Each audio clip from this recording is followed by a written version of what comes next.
안녕하세요. 피부가 하고 싶다 닥터 성입니다. 이번에는 많은 분들이 궁금해 하시는 레이저 치료를 할 때 내가 과연 몇 회나 해야 되는가에 대한 어떤 질문에 답을 구하고자 영상을 녹음하게 되었습니다. 제가 운영하는 모두의 피부라고 하는 카페에 많은 분들이 묻는 질문 중에 하나가 저는 레이저 몇 회 해야 돼요? 몇 번이나 하면 정상에 가까워질 수 있어요? 뭐 이런 질문들이 많이 올라와요. 실제로 제가 운영하는 블로그에도 그런 비밀 댓글이 많이 올라오고요. 그래서 이런 질문에 대한 답변을 구하는 게 사실은 사실은 주관적인데, 과연 몇 회나 해야 되는가? 여기에 대해서 어느 정도 답에 접근할 수 있는, 근처에 갈 수 있는 해결 답안?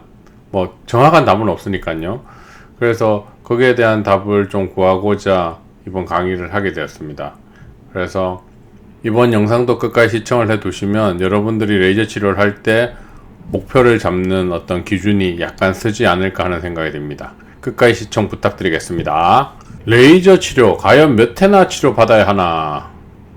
우선 여기에 대해서 결론부터 얘기해 드리려면 답은 없습니다. 몇 회나 치료를 받아야 하나? 많이 받으면 좋습니다. 그냥 많이 받으면 좋고, 많이 받을수록 더 좋은데, 어떤 사람은 그런 얘기를 하겠죠. 많이 받으면 피부 예민해지지 않을까요? 물론 피부에 어떤 손상을 주는 시술, 레이저 박피라든지 이런 걸 계속 반복하면 피부에 무리가 가고 피부가 예민해지겠죠. 하지만 일반적으로 피부에 어떤 콜라겐 리모델링을 유도한다거나 피부를 건강하게 하는 레이저들은 많이 하면 할수록 실제로 더 좋은 결과가 나와요. 그런데 그 치료를 결정할 수는 없어요. 왜? 몇 회나 해야 될지. 왜? 사람의 목표치가 다 다르기 때문에. 그리고 본인들이 잡는 어떤 주관적 기준치가 사람마다 다 다르다는 거예요. 예를 들어서 나는 정상적인 피부를 가지려고 하면 몇 회나 해야 될까요? 이렇게 묻는 사람이 있으면 그 정상적인 기준이 A라는 사람과 B라는 사람이 다른 거예요. A라는 사람은 눈에 보이는 흉터만 좀 없어주면 정상적인 피부라고 생각하고 있는 반면에, B라는 사람은 TV에 나오는 연예인 같이 약간 얼굴 반짝반짝하고 광이 나고 이런 피부를 정상 피부라고 생각을 하는 거예요. 그러면 당연히 그 기준이 다르니까 그렇게 되는데 어떤 횟수가 많이 차이 나겠죠. 그렇기 때문에 교과서적인 답은 정확히 정해진 게 없다라고 생각을 하시면 됩니다. 그래서 그 기준치에 따라서, 자기가 생각하는 기준치가 얼마에 따라서 그 횟수는 달라질 수 있다. 근데 그런 어떤 목표나 기준치가 다른 것만이 그런 횟수가 달라질까? 아니라는 거예요. 그러면 어떤 게 또 어떤 치료 횟수를 결정짓는 데 영향을 주는가 한번 보도록 할게요. 우선 그 사람의 피부 상태에 따라서 치료 횟수는 많이 바뀌게 돼요. 그러면 어떤 건가? 피부의 질긴 정도. 우리가 피부에 질긴 게 가장 심한 부위가 주로 얘기할 때 어디를 얘기해요? 코를 얘기하죠. 유분 배출이 많아서 피부가 많이 질겨져 있는 피부, 즉 인장 강도가 많이 올라가 있는 피부, 텐실 스트렝스가 많이 올라가 있는 피부들은 치료를 할 때 텐실 스트렝스가 낮은 피부에 비해서 많은 횟수와 시간을 요구해요. 똑같은 결과물이 나오는데 치료 횟수도 많이 요구될 뿐만 아니라 치료하고 나서 그 변화되는 시간마저도 더 많이 요구해요. 그러니까 당연히 결과값이 나오는데 오래 걸리겠죠. 그래서 치료가 좀 어렵다고 얘기하는 거예요. 그 다음에 또 피부의 붉은 정도.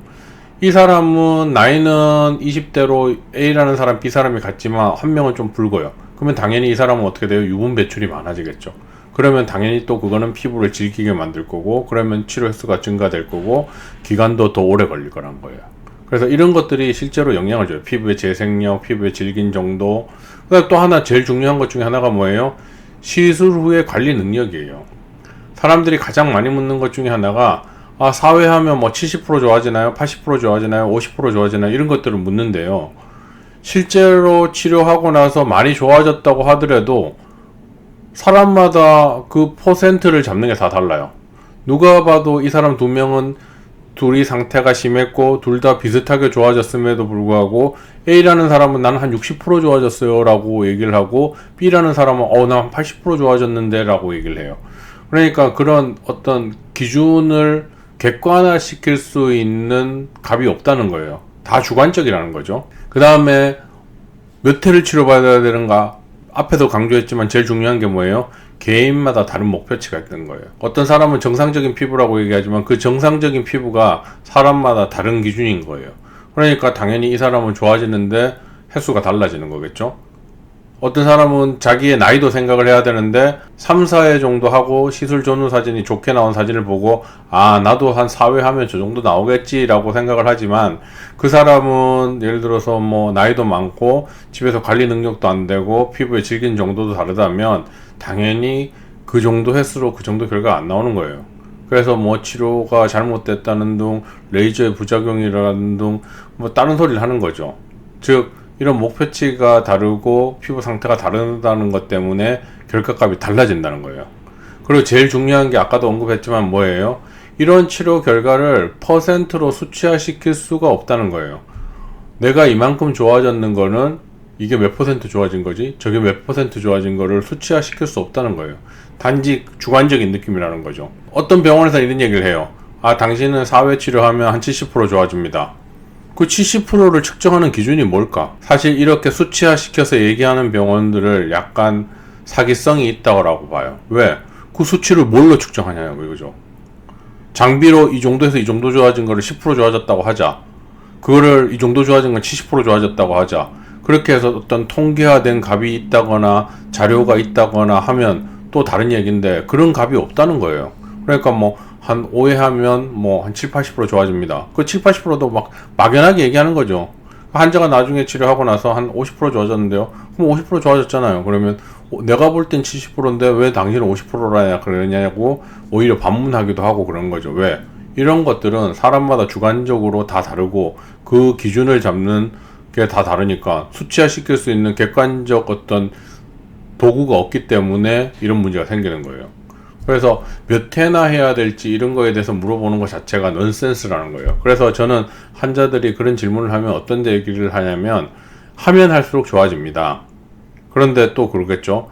처음에 상태가 심했을 때는 초기에 했을 때는 확 이렇게 좋아지다가 횟수가 뒤에 많아지면 조금씩 변화되겠죠. 왜? 피부 상태가 벌써 많이 좋아진 상태니까 이제 조금씩 좋아질 텐데 이 환자는 기대했던 게 처음에 몇 번 했을 때 확 좋아졌던 그 느낌 때문에 계속 그런 식으로 널뛰기 하듯이 좋아져야 된다고 생각을 하고 있는 거예요. 그러면 제가 환자한테 그런 얘기를 해요. 피부를 또 망가뜨려 오면 그런 효과를 누릴 수 있다. 근데 피부가 좋아지는 걸 봤기 때문에 망가뜨리는 사람은 없겠죠. 물론 관리를 잘못해서 망가뜨리는 사람이 있을 수 있어도 그렇게 확 뛰는 식으로 어떤 결과값을 원하는 사람은 피부를 계속 망가뜨려야 되는 거예요. 좋아진 다음에 망가뜨리고 좋아진 다음에 망가뜨리고 근데 그렇게 안 한다는 거죠. 그죠?